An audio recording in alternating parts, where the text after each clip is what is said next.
Llega un momento en la vida de la Iglesia en que el silencio pesa más que cualquier declaración, no porque falten palabras, sino porque lo no dicho empieza a hablar por sí solo. Esto es lo que está sucediendo en las últimas semanas tras el consistorio extraordinario celebrado los días 7 y 8 de enero, primera verdadera prueba colegial del pontificado del Papa León XIV. Oficialmente, nada sensacional, ningún avance anunciado, ningún documento final, ninguna decisión destinada a cambiar de inmediato el rostro de la Iglesia. Sin embargo, ya en las horas posteriores a la clausura de la reunión, algo empezó a agitarse discretamente. Una inquietud perceptible, una sensación generalizada de incompletitud, la conciencia de que el consistorio no había concluido verdaderamente con el último discurso en la Cámara. Porque lo que ocurrió en esos 2 días no se agota en el programa oficial, y, sobre todo, porque algunos detalles, inicialmente no revelados, solo ahora, días después, emergen, pintando un panorama mucho más complejo de lo que parecía inicialmente. El consistorio se presentó como un momento de auténtico debate. Se incluyeron 4 temas en la agenda. Entre ellos, uno en particular era muy esperado: la cuestión litúrgica y el futuro de la Santa Misa, celebrada según el rito romano tradicional. No se trata de una cuestión secundaria, sino de una cuestión viva, capaz de tocar sensibilidades profundas dentro del colegio cardenalicio y en la Iglesia universal. Sin embargo, a medida que avanzaba el trabajo, algo cambió. Con una razón formal, aparentemente neutral, la falta de tiempo, se anunció que solo se abordarían 2 temas. La liturgia se mantuvo al aire libre. No hubo debate público. No se tomó posición en la Cámara. No se pronunció palabra alguna ante la Asamblea. Una ausencia que, para muchos, de inmediato pareció demasiado significativa como para ser accidental. Porque cuando un tema largamente esperado se excluye sin discusión, la cuestión ya no es lo que se dice, sino lo que se deja en el olvido. Y en el Vaticano, lo que se deja en el olvido a menudo tiene más peso que los pronunciamientos oficiales. El consistorio terminó ahí, al menos en apariencia, pero fue precisamente tras su conclusión que empezaron a surgir nuevos elementos, detalles que, en los días siguientes, comenzaron a circular discreta pero persistentemente entre círculos informados y observadores atentos. Según The Catholic Herald, uno de estos elementos se refiere a un documento escrito entregado a los cardenales al final de la reunión.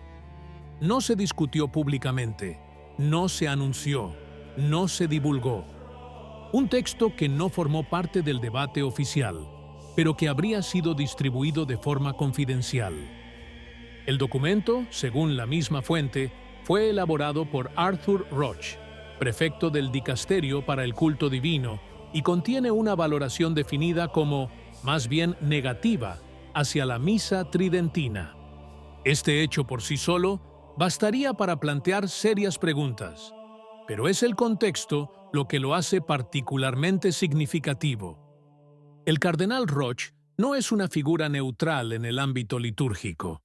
En los últimos años, ha sido uno de los principales intérpretes e implementadores de la línea restrictiva inaugurada con la Traditionis Custodes. Su posición es bien conocida, como también lo es su papel en la orientación de las prácticas diocesanas respecto a la misa tradicional. El hecho de que uno de sus documentos fuera entregado a los cardenales justo cuando el tema litúrgico estaba excluido del debate público no puede considerarse un detalle irrelevante. Y aquí reside la verdadera fractura narrativa de este consistorio.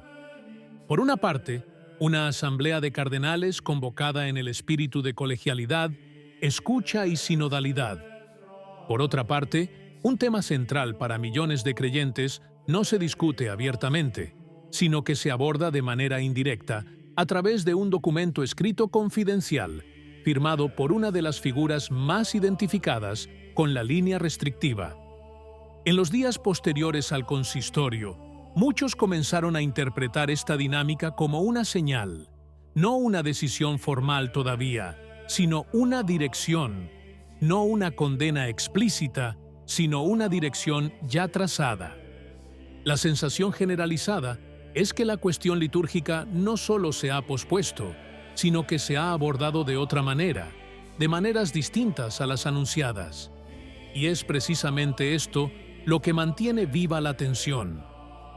Porque, si nada se ha decidido realmente, ¿por qué distribuir un documento tan caracterizado?